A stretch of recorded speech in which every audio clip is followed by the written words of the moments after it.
Welcome to Coming from Left Field, where we have conversations about politics, books, and current events with your host, Greg Goddles and Pat Cummings.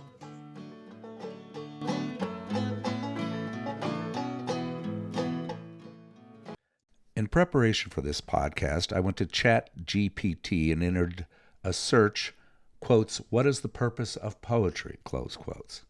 In a few seconds, it returned a 91-word, 4-sentence response that was actually pretty good, with key concepts like express emotions, captures moment in time, tell stories, celebrate beauty, and so on.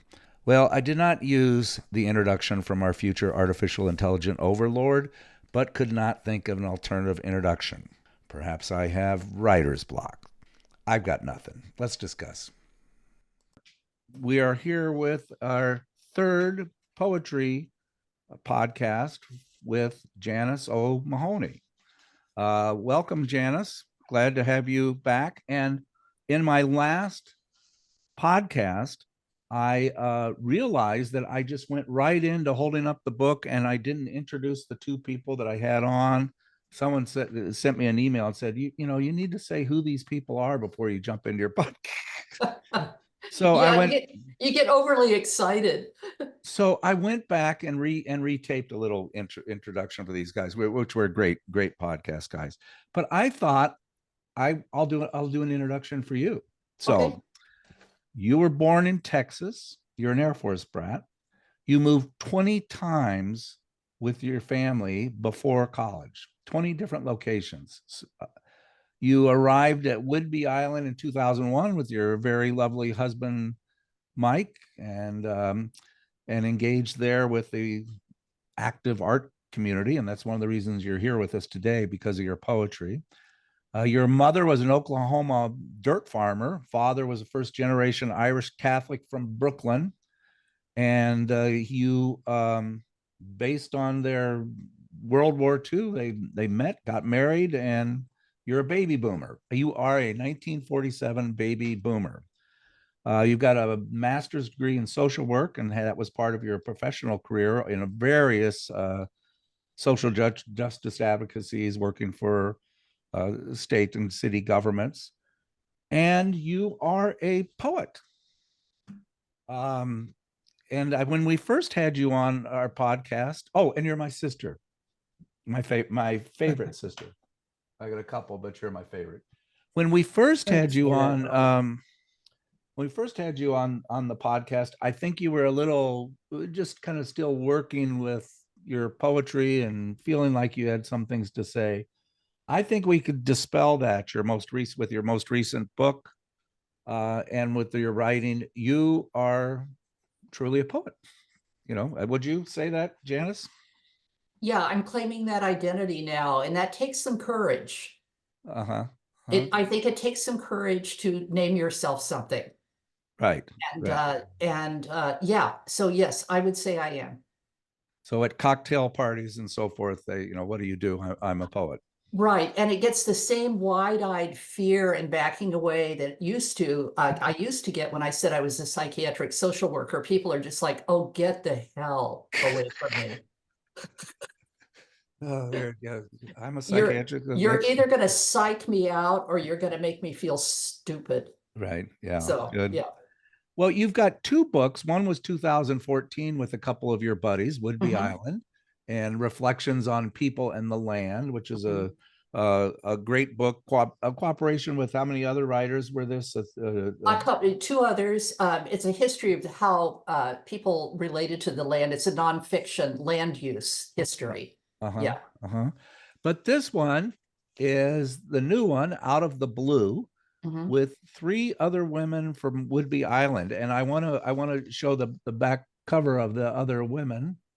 They're all of a certain age, and I see the gray hair, and you have still, but the Irish, you're Black Irish, you have the black hair, so affectionately termed Blackie by your father. And actually, I'm glad you mentioned that. If we get to read a couple of things I wrote about our dad, that's in there. So good.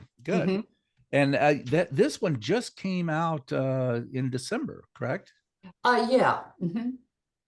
And it's an anthology there. We each have 25 poems. I'm working right now. I should show you. You can sort of see over here. I'm working on my own book, which I hope to have out by the end of the year. So I'm working on a title, even, you know, thinking about all kinds of things. I can't. I'm not sure how it's all going to go. I'm just doing a step at a time. Well, go to Chat GPT and put in something that'll come up with something for you. Right. Yeah. Yeah. So anyway, let's chat. I'm interested in your process. I'm interested in how you write, and Greg, how you write too. Um, and tell me a little bit about that, about just what you know, just the discipline required to take your craft from hobby to professional. Yeah, I think, and this is a question I actually wanted to ask Greg, and Pat actually asked you, in terms of your creativity in putting podcasts together. I mean, I think there's an impulse at this time of our lives to do something creative. And my theory about that is we have so much data and with so many memories and so many things we've read, that we really, at this time of life, want to make some meaning of it. We want to kind of figure out what it means. So the thing I was wondering about in terms of Greg's writing and the podcast is, when you're doing it, do you imagine your ideal reader or your ideal audience? Do you have in mind who you're shooting for in terms of who you're trying to reach? In my case, an ideal reader. Greg, what about you? Well, you're turning the tables on us, Janice, but I know. yeah, I try to pitch the tone of my writing below the academic level, because I know I was academically trained and I often look at things from a more philosophical academic way. So I try to pitch it a little lower. I take some pride in the fact that I took narrative writing classes when I was in college, and a few people praised my writing. So I try to utilize the style. I spend more time thinking about how I'm saying things than what I'm saying than probably most people that are political commentators. And then secondly, I try to find lacuna, play areas that have not really been touched on by other people that I can fill in and supplement. Okay. Sometimes critically, but supplement. It's not what everybody else is hearing. And I like to be challenging. I mean, I got I have a proofreader in Oakland, California, and she writes today and she says, you indicate that Biden was the senator from MBNA. And she says, what's MBNA? And I thought about it, and I told her to go to Wikipedia, look it up. They were absorbed. It was a credit card company absorbed by Bank of America. But at the time, that's what he was called, the senator from MBNA. And I thought, well, I want to help a little bit, but I don't want to help a lot. I want people to work. So I'm trying to pitch for an audience that maybe will do more than just be entertained. And Okay. so I drop a lot of little bombs. Yeah, I get it. If you I want to know get what I it. mean, go check it out. Mm-hmm. Yeah. You want to play? Let's play. You don't want to do a little work. You don't want to bring it to me. Don't read me. It's Right. what, Yeah. yeah. How about you, Pat? Do you have Well, let me go back to Greg just a little bit before we're Oh, done, yeah. because I went and looked at his statistics for writing. I looked Mhm. at every article that he's written last year. An average Atlanta article is like 2,000 words. Greg consistently has 2,000, 3,000, 4,000 words, even up to 6,000 words. If you look at just the writing production with number of words, he writes almost 2/3 of a novel every year, just doing his columns every 3 weeks. That's a lot. An awful lot. It's not just a blog post. It's not just and they're all footnoted, and they're all referenced, and they're very technical regarding the latest with. So it's not. I don't know how to say it. You're not a sort of the normal, just here's my opinion and off we go. It's very much like you said, it's very thorough and very, you're a writer, Greg, you're a writer. You know, I don't know how to say with that. I as far as the podcast, and you said, do I have an audience? I'll have to say that I do kind of look at times at the number of views we have, and you know, we'll have a couple hundred views, or we'll have 7,000, 8,000. It varies, and I'm interested in what where we get our views from. But I don't think that we do whatever the hell we want. I mean, you know, we had a woman on that was doing rock reviews, and I love that podcast. that was a great that was really, and, really interesting. and you know, I think that the if you look at the general theme, we're very heavy on Marxism and, you know, against neoliberalism, and when you look at the podcast, even some of the smaller obscure ones, those get an awful lot of hits. There's there's an audience for people that want that. But we do poetry. We just do whatever we want. So and I think Greg and I kind of go back and forth, you know, should we do this? Should we do that? Well, that's the creative process. I mean, you try stuff, you see what works, you see what hits, you do what you want. Right. And people can like it or they can not like it. And that's hard. Yeah. It's hard when you get rejections or, you know, or criticism or whatever. Anyway. Right. Yeah. Right. So a friend of mine just said that he thinks a poem, and this is probably not original to him, is a private letter to a stranger. I'm not so sure what I think about that. I think, you know, I shoot for understandable. Greg, I resonate to what you said about making sure that it's, that people don't have to go, they can work for it, but they don't have to feel stupid. I never want anyone to feel stupid. It has to be understandable. So do you want to talk a little bit about creativity? Let's see. I've got a couple of poems about, and I picked very short poems so as not to put your audience to sleep, but I have one called Bad Art, to the point about creativity. Dogs playing poker, different breeds, shot glasses of whiskey, chips and cigars, bandanas. A dusky lady, perfect round breast, nipples perky, tropical fruit basket on her head, fluorescent paint blaring from black velvet. Woodland scene with birches and a creek, an out-of-scale deer with a fawn or two, a lowering winter sky, only 3 shades of green. Take these paintings to a hipster Brooklyn gallery, announce the exhibit, call it Americana by special invitation, serve artisanal cheese, hummus, and wine. This is how bad art makes good. Free it from smoky pool rooms and motels. Burnish it with irony. Count your money. What was the festival they had yesterday? The gala, the big gala where all the people came with their fancy dresses. Oh yeah, the Met Gala. The Met Gala, you know. Yeah. There you go. Yeah. That's That's too. it. That's it. You're mean, Janice. You are mean. Yeah, I'm mean. You got a sharp knife there. Yeah. Yes, I'm mean. I am mean.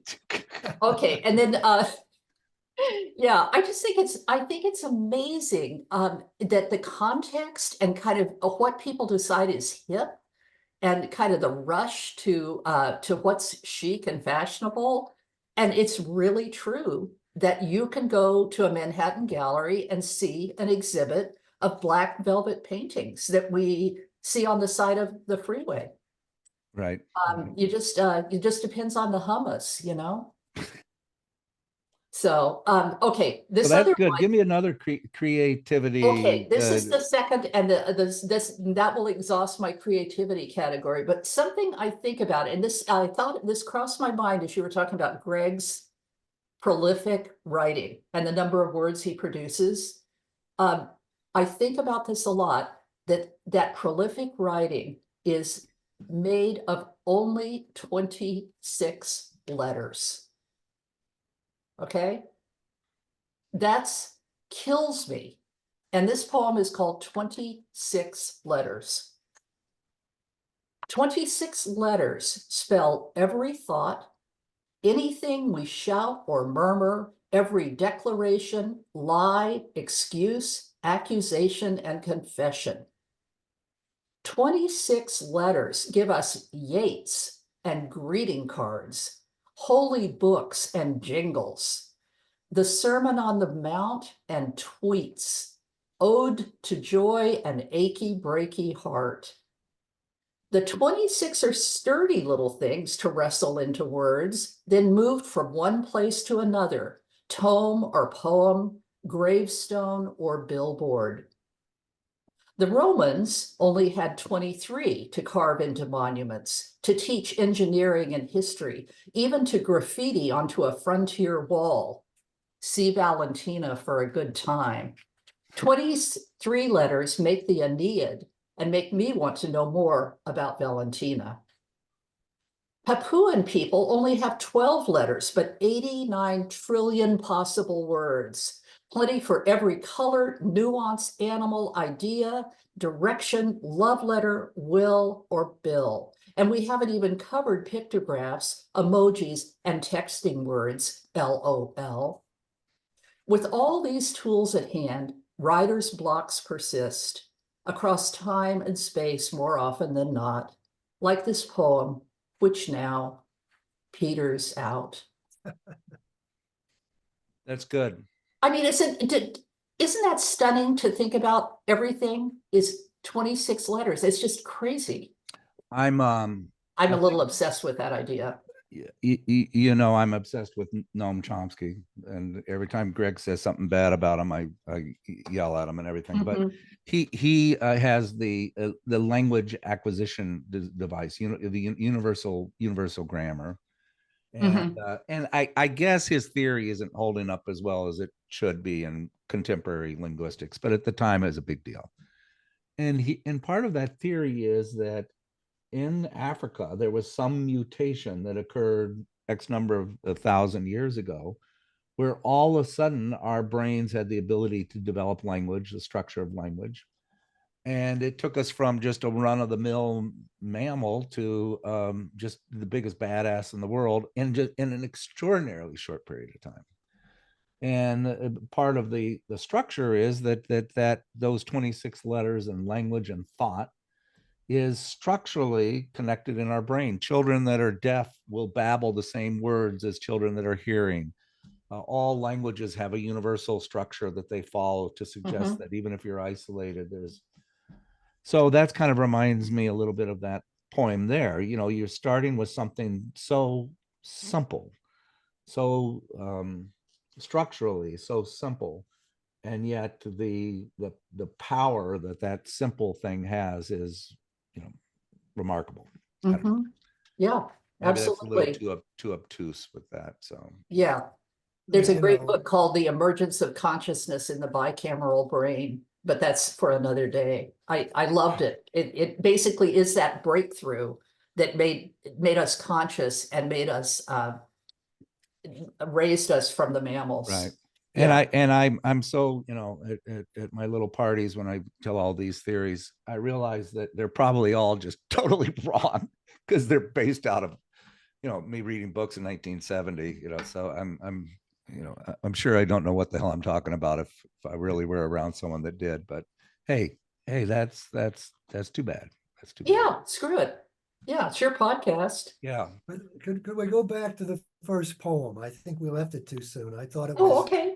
very, very good and very provocative.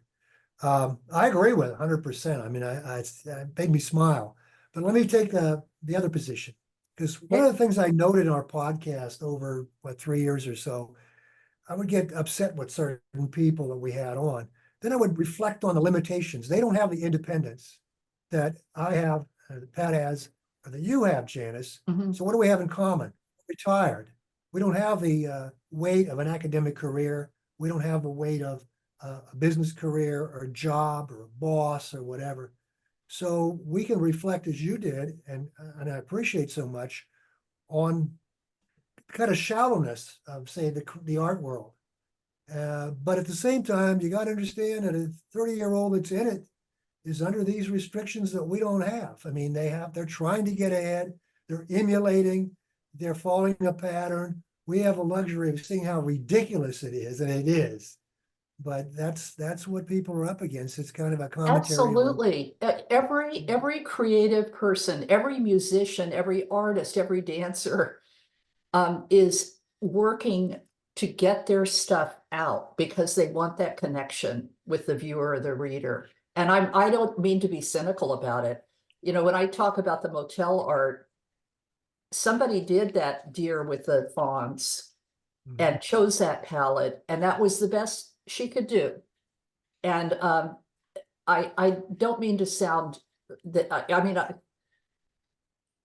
it's more about the system of how things are declared to be chic that I was trying to Right, get out right. there. But people that aren't independent like we are under those constraints.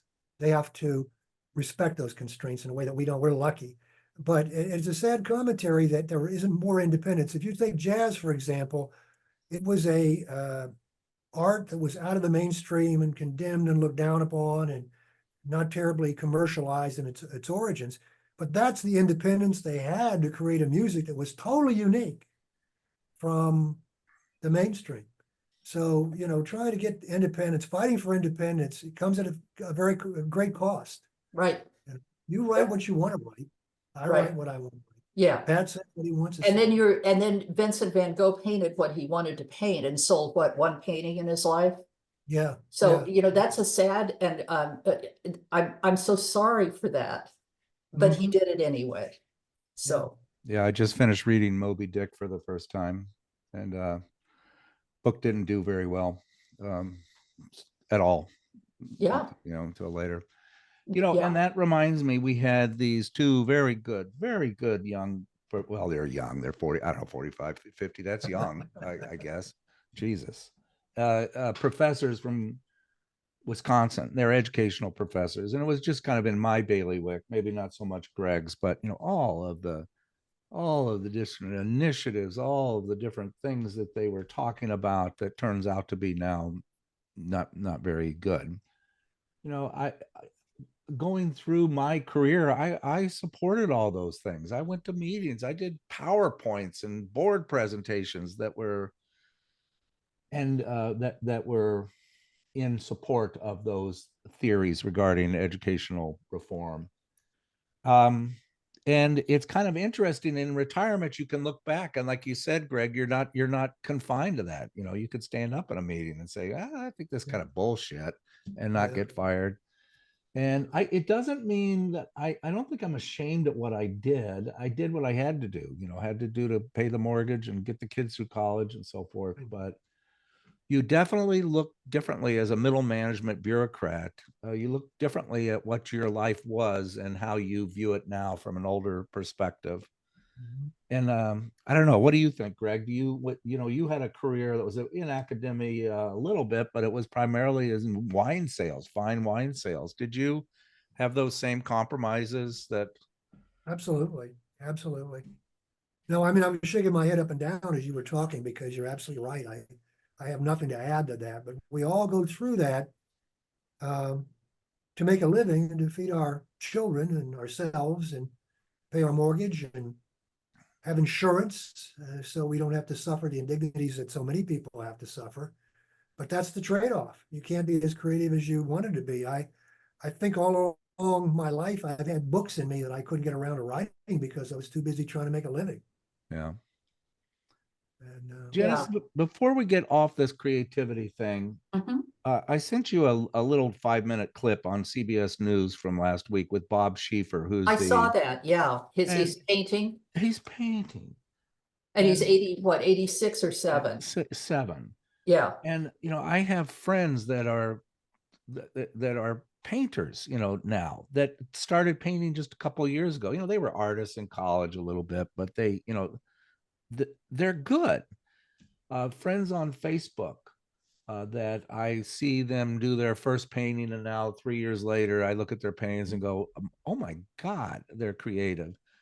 Where do you think that artistic creativity, of which you are absolutely enmeshed? I mean, you're swimming in it. How do you does that just come because we have the time and focus and we can do whatever we want to do and we're drawn to that? Or I don't know, I what do think you? it's really quite clear to all of us at this age that we have limited time left. I think we all sort through what do we really want to do with that time? When we have the luxury of that, which we do. And for me, I think it's the last hurrah. It is, what do I know? What do I want to say? What meaning do I want to make of my life?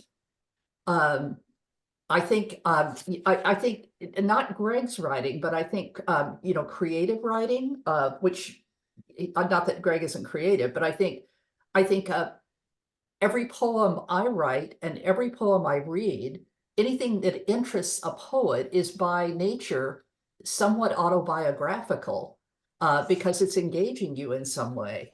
So I think to your point, Pat, of being in all these meetings and having all of these initiatives and knowing all this stuff and sorting through it, you have so much stuff to sort through, and you've got limited time to say really anything about it, or to even make sense of it to yourself, to read and think and maybe write or podcast about it. So yeah, I think it's now or never. If you're gonna make meaning of anything, you got to do it now. Yeah, So I agree. That's kind of a wet blanket, but I keep well, let me I let think me about that a lot. I've got 10 years of maybe having a little bit of cognitive prowess, then it's you just better get belly up. busy. Yeah, Huh? yeah, you better get busy, man. Well, I have a colleague who always said, it's a pity that we don't retire in the beginning when we're youthful, when our brains are functioning so well, when our body's in such great shape, and we can do all these things, but instead we retire at the end. But Janice, when you do retire at the end, then you're in a hurry to make your statement. I mean, yeah. you Yeah, really attend to making your statement. yeah. You have no And time left. and you get really pretty clear about people can like it or not like it. Yeah, because you don't have time for a lot of pleasing people. Yeah. So Pat, I have two really short poems about aging that would be a good fit here. Good. Okay? Do it. Okay. The first one's called Second Act. And exactly to Greg's point about the timing and the stages of life. Second acts are fraught. You see the gun in the first act and tense for the bang in the third. Girl meets boy in the first act, but complications flow in the second. You know there will be recriminations and tears. The anti-hero who schemes in the first act is brought to his knees in the third. He may even lose his head. The second act sweeps him to his fate. I am in my second act now. The third act, the big finale, will close the story. And I am faint of heart as all hell breaks loose. Well, there you go. Okay, Good. so Good. Don't go. So wait. yeah, okay. That just, what do they say with the people being lynched? When you see the airs float, the feathers floating in the air and smell the tar boiling, it clears one's mind. I think that's where we're all three of us are at. Absolutely right. Yeah, Having my father die of Alzheimer's, I think, I can still read, I can still remember, I can still, that's probably, I'm not sure that could slip away. It's not an act of will that makes me do that. It's Right. the way the synapses in my brain are not being all screwed up with proteins at this time. But so But it does give you a sense of urgency, and it really tends to make you prioritize kind of differently. You don't have the luxury to waste a lot of time. yeah. So true. So Mhm. true. Do you feel that too, Greg? Oh, yeah, absolutely. No, I have a colleague in my writing. He edits Marxism Leninism Today, and he's roughly my age. And we sort of made a pact when we turned 70 that, well, we might have 10 years left, each of us. So we had to maximize those 10 years. I mean, we actually talked about it, said, well, you can't count on it. If we're lucky, we'll get 10 years, but we can't count on it. But let's maximize it in terms of our work. And yeah, I feel the pressure. Yeah, it's pressure, and it also takes a lot of crap off that you had to deal with Right. earlier and you don't now. The So checklist. You check yeah, a lot of crap off. Like, oh, yeah, I yeah, don't have to do that bullshit yeah. stuff. Yeah. Okay, this poem is speaking of death, is this just happened. It's called Advance Directive.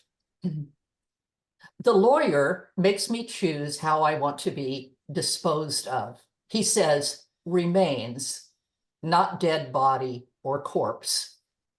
One does not have to have organs removed, blood replaced with chemicals to stave off rot, sealed in an expensive box lined with lead to keep away animals who just want to do their jobs. I have never wanted to lie in state. What would I be waiting for there in the dark?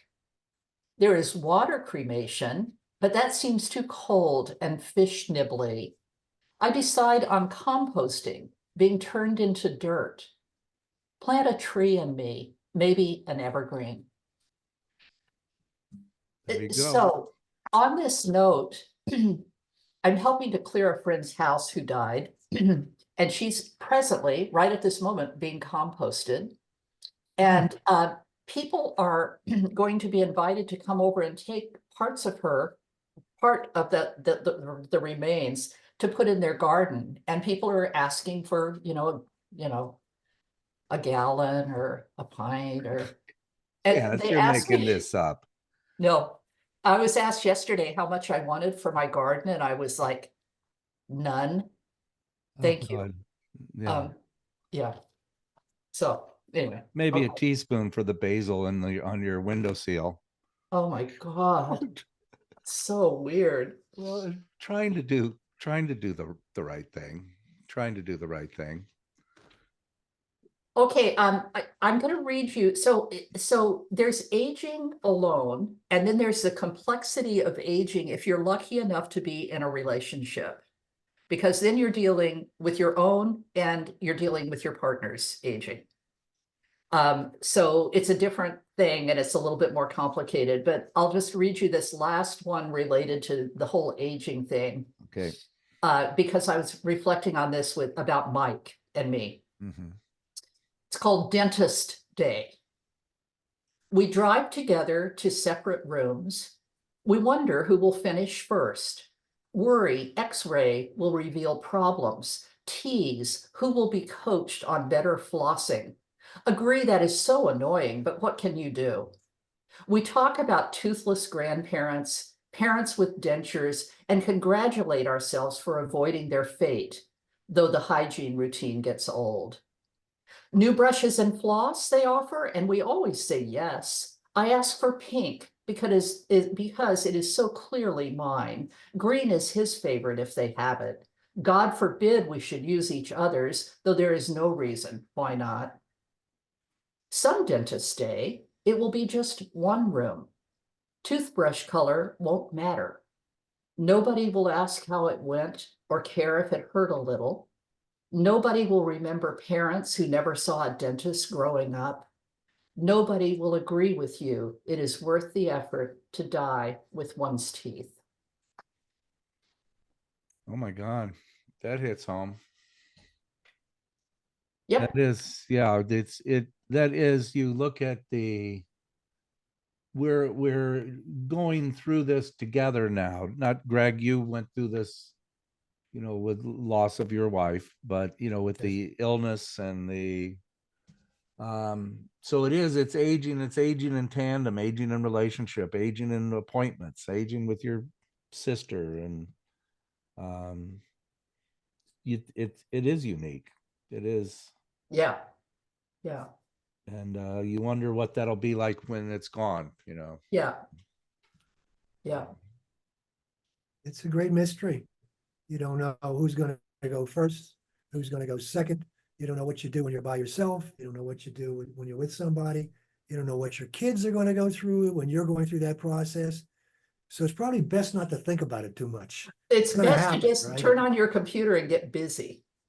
Right. And Yes, stay do busy. your Yeah, podcasts and do the work that you want to do, and yeah, just figure yeah. you'll figure all that stuff out when the time comes. Well, leave it to the poets. We'll leave that stuff to the poets. They can Yeah, figure it out. okay, okay. All right. That's, go I ahead. want to Go say ahead. something else about my poems.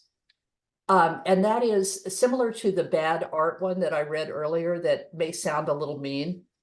I do like to write about things I see. And Pat, your experience with schools and kids and education and all of that, and my experience volunteering in my grandson's classroom with a bunch of special ed kids, led to this poem that I would like to read. It's called Dodgeball Targets. I remember them. The girl who chopped her hair, plucked her eyelashes, and later became a cutter. The boy with one set of clothes, urine smell strong in a hot classroom. The teacher made him sit apart in the back. The other boy with googly eye glasses who smiled all the time and tried to join games. No way ever, but he never gave up. The girl who cried every recess, nobody asked why. The ball throwers were taller, straighter. They had retainers and nice haircuts. They could read. They did their homework. They got taken out early for vacations where they learned to surf. Their fathers were cool on Dad's Day. Their moms were pretty, picking them up. They invited lucky classmates to birthday parties with bouncy castles, magicians, and fancy t-shirts for favors. They hooked the ball hard and fast, their evolutionary role to destroy the weak. None of their targets escaped. Some kids didn't see it coming. Some didn't understand the game. Some couldn't move. Some wouldn't play because it hurts so bad, but they got hit on the sidelines anyway. That's it. I like that.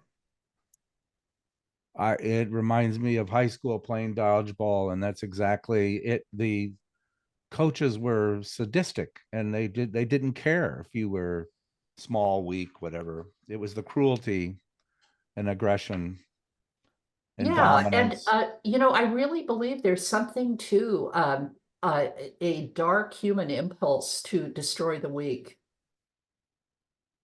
We pretend we don't have that impulse, but I think we see it a lot. Yeah. Yeah, it reflects class in a way that is illustrative. That people can see it better the way you write about dodgeball. It's really a lesson in class structure and how class structure plays out. Class The and game of privilege and the luck of the draw and being born white, being born rich.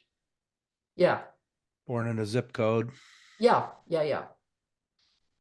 One of the nicest things, I remember talking to this one fellow was in Sean, my oldest son's class, and he had a what is it, alopecia, or when your hair is Oh always yeah, alopecia. alopecia, just horrible, all just constant, and could hardly wear shoes, and he said, I chatted with him. I said, "Oh yeah, I'm Sean's dad," and he was a young man by then. And he said, "You're that my son was one of the few people that always stood up for him, wouldn't Wow, let people bully him. good job. Just a couple." everybody else did. There's only a couple that, because Sean was, bigger and stronger, and he goes Yeah. to, why is that the exception? Why wouldn't it be the other exception? One of the great values, one of the great virtues of the Catholic school system, which I generally rant against, is it makes people wear uniforms. And it makes everybody rather uniform. And you can't, you smell of urine, you smell of urine, but your appearance is all the same. So the rich kid and the poor kid has the same uniform on. I don't know if that's intentional on the part of the Catholic administration, but it's a good consequence. It takes away Oh, some of the I differences. would vote for that school lead to these, uniforms in these every cruel- school. Yeah, I'd give it to kids free. I'd have washing machines in every school. Yeah, Yeah. but I we would, can't afford that. I would, We're not wealthy enough as a nation, yeah. so. No, For we don't have office, enough. even for adults, they have to wear Carhartt t-shirts and, baggy cargo pants. Yeah. You get back there and get the Carhartt shirt on. So Yeah. that's that. Hey, let me ask before we do another poem, Janice, when do you write? Do you write the same time every day? No. Oh, you That's not- don't? No, I don't. Because I have, I have to be able to close my door and not be disturbed. I have to wait until the house is empty. Oh, And I run like a teenager, into the room and close the door. And I have to have a certain amount of time. I need a couple of hours. So I'm you can't do constantly 10 looking. minutes or, yeah. Yeah, I'm constantly seeking the time and the space and the quiet. How about you, Greg? Do you write at the same time? Do you same time of day? How do you? Well, I get tired and so I have to write when I'm fresh. So I have to fight for time in the afternoons because in the evenings, 8 or 8:30, I start fading. And I was going to ask Janice, but I like music as a background. It's just been part of my life and it just relaxes me and puts me in the mood. But writing is really hard work for me, really hard work. I have to stop and go back and read what I wrote and then start again. Yeah. But yeah, I try to do it same time. Yeah. Okay. How about you, Pat? Do you have a time that you go in your office and I'm scattered. I go, I always have earplugs in. I'm listening to a book. I can stay up till 2 a.m. I can get up. Yeah, I'm strange. well, that's that. part of that's part of creativity is figuring out what your biorhythms are and when Right. you can work and how you work and what your conditions are and Yeah. so Yeah. I always get out of the house, for an hour every day because Paul is a drummer. Speaking of creativity in old age, so yeah. when she Yeah. drums, it's a little hard to have the office right next door, but Right. that's good. Always like to have her drumming. Married to a rock star, badass rock star is pretty cool. So Yeah. Everybody wants the drummer. Yeah. what else? Hey, what else you got? So I've got let's see. I have one more poem that is more sort of observational, similar to Dodgeball, Okay. kind of by looking at the world and commenting.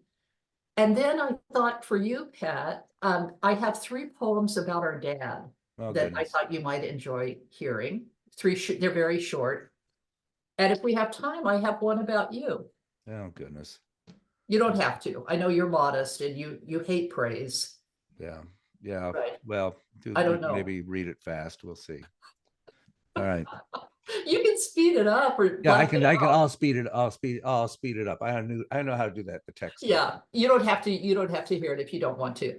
Okay, this next observational one, I started to think about. I've been reading a lot on medieval women's lives and kind of new documents and things that are being discovered about women's lives, who are a lot absent from history. Anyway, I started to think about how it is that we train little girls to be invisible. So this poem is called Decorum. She burst forth with a cry, Finally, out on her own, unmuffled by water, she could make glorious noise. I'm here. I can fill the room. Her mother said, shh, to make her stop. Her father rocked her, hypnotizing her with his eyes, saying, what's wrong? Don't cry. The trance put her to sleep. Good girl. Use your inside voice was the rule at daycare. Adults turned away from tantrum or tears, their faces neutral, absent. Don't reinforce bad behavior, they had learned from Pavlov. It frightened her. Had she disappeared? Could she not be heard? Very polite, they would say when she spoke softly. Nice manners. On the playground, she was allowed to shriek, jumping from swings and red-hot lava. But her ladylike screams had to be playful, not shrill or too long. Too loud, and other kids would look at her funny. Teachers would demand, settle down. Her screaming turned to squeals, then stopped. She used her inside voice everywhere. She learned to whisper. At boardroom tables now, she speaks modestly, making statements into questions, diffident, quickly, so as not to offend.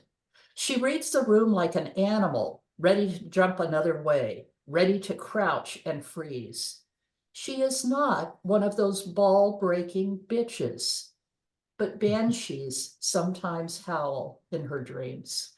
You raised a couple of daughters, Greg. Does that have hit home with you a bit?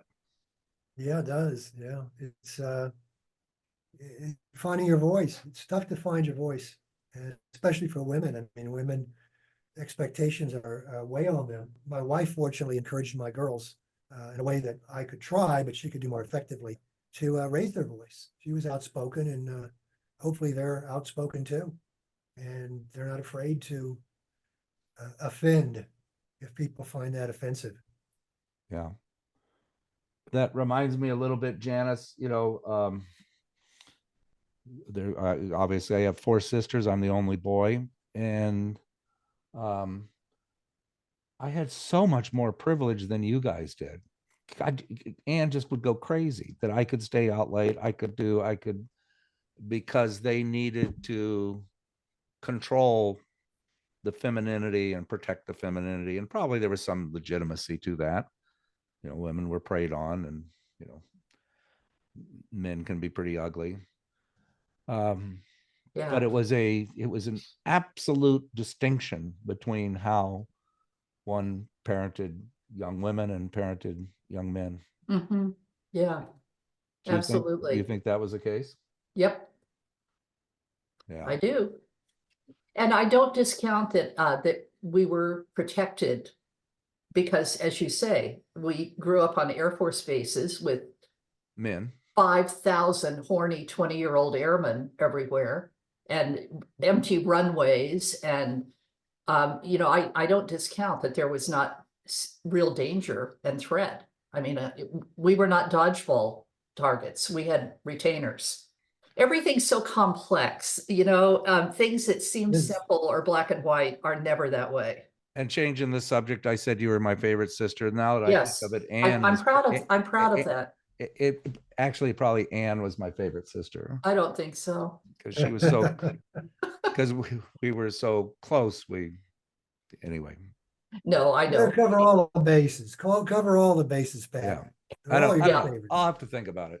Yeah. That was good. That was good. Yeah. I like the idea of the distinction of how women in industry and professional women are characterized with terms that are derogatory for women would be accepted and be welcomed by men.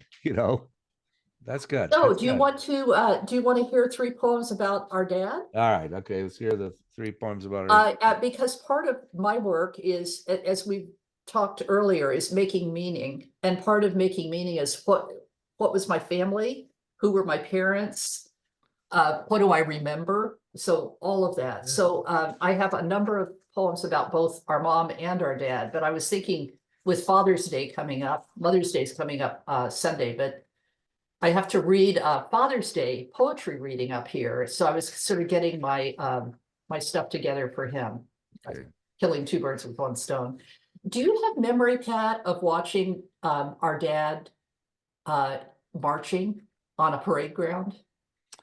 A little bit. I have memory of him in his dress uniform and how that always transformed him, and posture and Yeah, decorum, and it was definitely a different dad when yeah, he put that on. So yeah. Well, you probably don't remember. I mean, our mom used to take us to parades. You know, the squadrons would have parades on the parade ground at medal ceremonies or whatever. I was just thinking about that. And this is sort of an impressionistic poem called Starch. Starched shirt, collar stays, hair high and tight, belt buckle front and center, aligned with buttons of the shirt, medals checked with ruler, knife pleat trousers, hat low, not jaunty, oak leaf insignia centered, squadron patch bright on blue serge, Saipan memories in a shallow grave, nightmares bleached in morning sun, but lurking for tonight.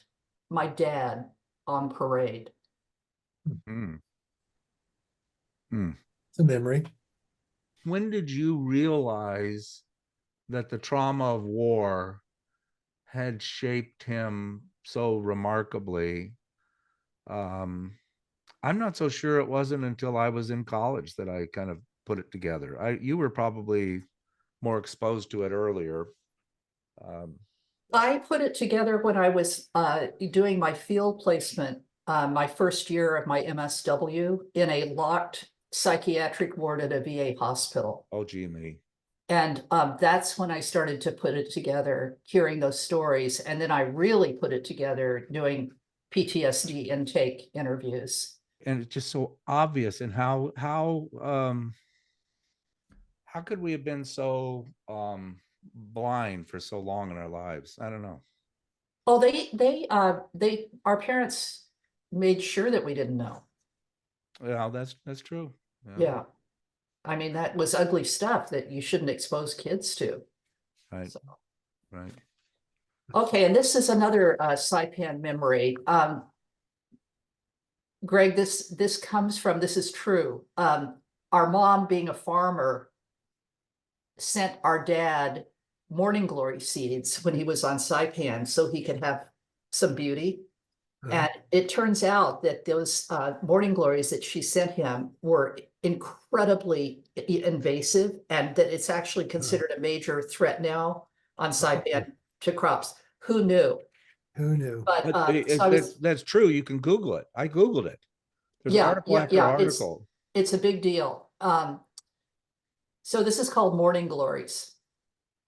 She wrote him every day for the duration, letters flowing to tiny Pacific islands. Once she sent him morning glory seeds to plant in Saipan soil, where he slept in a tent with his crew. They flew bullets and cigarettes to Marines, brought out the wounded and the dead. She wanted him to think of home. The blue flowers invaded like a ferocious army, engulfing and suffocating native plants, killing crops, destroying habitat. They were beautiful as exploding shells, bright and deadly. Each morning there were more flashes of blue. Every evening, more ruin under their vines, blossoms deadly as bombs. That's good. That's layered, isn't it? The good intentions and the destruction of the environment, the destruction of the bodies. We've been talking about complexity and paradox this whole interview, right? Right, right. We've been talking about protecting little girls and taking their voices. Yeah. You know, I mean, it's just, and that's the making meaning that that I'm trying to do. Yeah. That the other thing that's interesting about him is his Daddy wasn't a racist. He was, kind. He was this, but boy, he never got over the quotes Japs, because he was exposed to so much violence and aggression and Never would eat rice. yeah, Is that right? Really? Wow. yeah. I think that might have had to do with Yes. finding that in Japanese encampments after a battle. Yeah, and my boss, Colonel Cooligan, and used to be my superintendent. He was the commanding officer for the in the Tet offensive. He was the lead. He was a captain at that time, but he was the lead for Tet. And I remembered was going to have him over to dinner some night, and he said, "Just I don't eat any Asian Vietnamese food. I haven't had any since since he was in the service. He's a 70-year-old man, and he refuses to, I mean, relatively, normal, bright, good, industrious, won't eat Asian food. So Yep. there you go. That's good. Yeah. I think about Daddy a lot, don't you? Oh, yeah. I think about it as my body gets older, as I creep to the bathroom at night and hobble and everything. I remember him in older and getting out of a chair and all that kind of stuff. I think as my body starts to drift away, weighted down by the gravity of age. When did he retire from the service? He retired young. He retired when I was in middle school, but then he went on and spent 20 more years in civil service, also working in the military. He was a commissary officer, and then he worked within the commissary and club. He was a club officer, which is like the officers club. It's like have big bands and bars and dinners and things like that. Yeah, But he retired in the Vietnam era. So technically he was active duty in World War II, Korea, and the Vietnam era, but he wasn't stationed in Vietnam. Yeah. So yeah. Got one more for Daddy? One more for him. And this is exactly to your point, Pat, of thinking about him a lot and wondering about him and thinking about questions that that I would like to ask him. This is called What I Want to Know. My dad loved me always, but especially when I made him laugh. I did that with wit and daring, nothing off limits, anything fair game, stuffed shirts beware. He called me Blackie for my ebony hair, black Irish jeans, maybe for dark humor. His own fun came from relentless charm, not sardonic one-liners like mine. But he knew I had something. Together, we explored the truth through hilarity. Is that why he has not come to tell me he is fine? That heaven is as glorious as the nuns always said it would be, and he is there, all kidding aside? I just wonder, I dream about Mother, but our dad has never come to me. He's just gone. I don't know about you. And his religiosity, his Catholicism, was so prominent right to the end. And my mother didn't give a shit about that. Yeah. That's interesting. Yeah. Yeah, that is good. And you are funny. You're very funny. And you're suggesting that came in engagement with him to help him, that your humor. Yeah, he was the first person that really laughed hard at me. And I'm like, all right, okay. Right. This is going to be fun. It's like the little Jewish stand-up comic getting all the relatives to laugh at him. And Huey Longman and that kind of thing. Yeah. Yeah. Oh, I should write doggerel.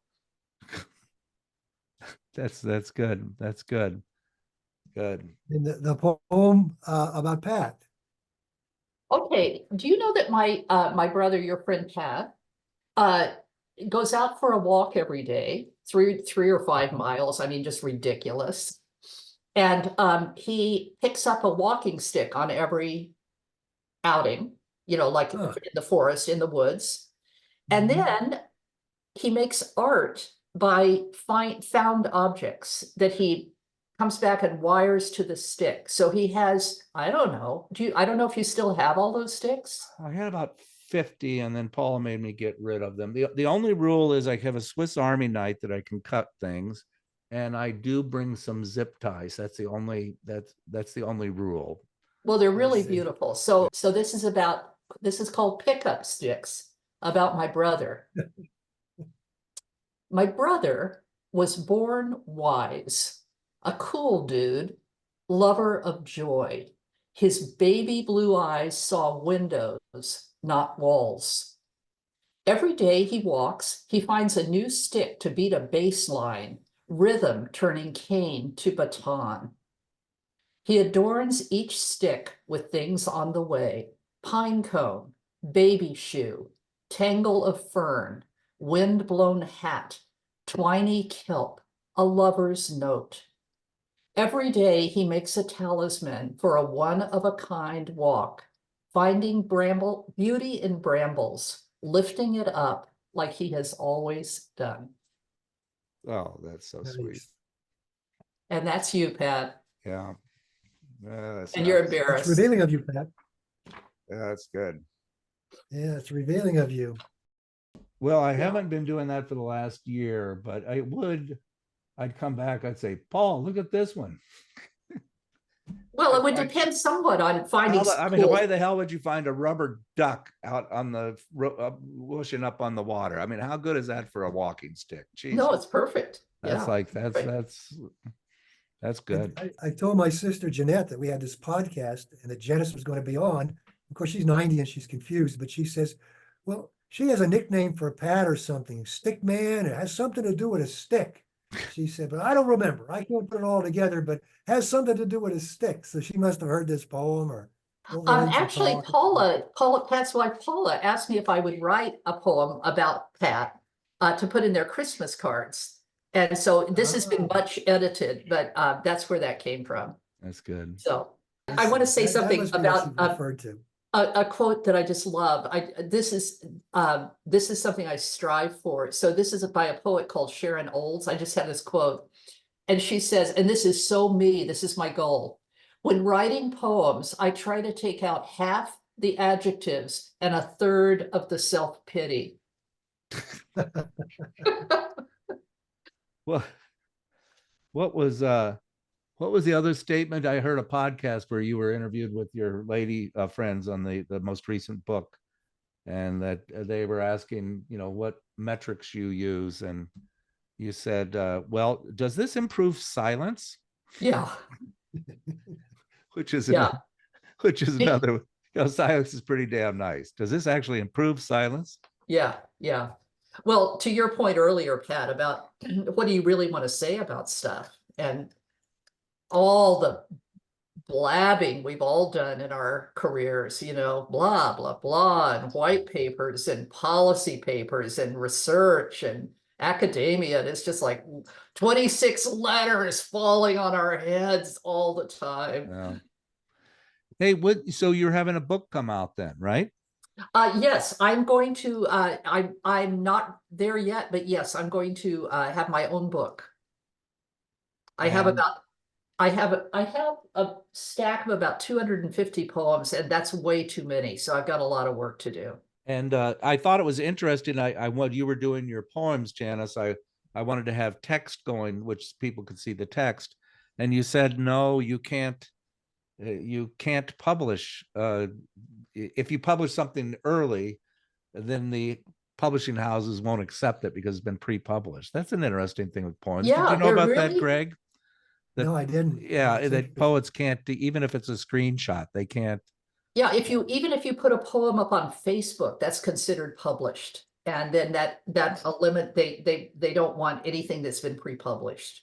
And you've I had a see. couple of big journals take some of your poems recently, haven't you? Not big. There's a hierarchy of journals, and I'm just sort of at the beginning of the kind of really weird small ones. But I did just get a poem accepted in a police journal about detectives that Carol, our sister Carol, asked me to write for Adam, our nephew. God, that's hilarious. Yeah, yeah, That how detectives think of themselves. yeah, yeah, Good. right. Hey, Janice, this is fun. I can hardly wait to see you and Mike again when I get up to Whidbey, to your little paradise island.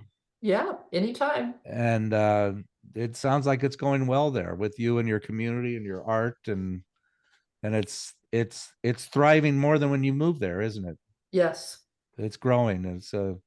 It's kind of a little Sausalito, if you will, yeah, Yeah. of so yeah. good. It's a perfect place for me. Good. You Yeah. found a career and you're really advancing it. That's a great thing. It's Well, really a same great thing. back at you, buddy. Yeah, there you go. I mean, you're doing the same thing. You just are, your mind and your heart are drawn to a different métier, but Yeah. you're doing exactly the same thing, as is Pat, Yeah, yeah, as is Paula, Yeah. as are your painter friends, Pat. yeah. That's So true. it's a True. really interesting time. Really is. Yeah. See ya. I love you, Janice. This was fun. Really good. I can hardly wait to put this in the can and share it with our friends and your poet friends. So Sweetie, I love you too. and we'll be doing a fourth one maybe one of these days. Thanks for Right. sharing your family with me. I appreciate it. That's Yeah, nice. Greg, it's fun to talk to you about this stuff. Yeah, yeah. Yeah, yeah. He's Yeah, great. kind of, yeah, just remember, no more Mr. Nice Guy. Oh God, Jesus. That's not Greg. Oh, well. Greg could be on a park bench yelling at skateboarders. He could do a good job with that. So Yeah, well, we have to keep some order. yeah, you gotta keep Yeah. the kids in order. All right. Keep them in line. Okay. Megan, goodbye. Bye, sweetie. See you guys. Bye. Bye, Janice. Bye. Thank you.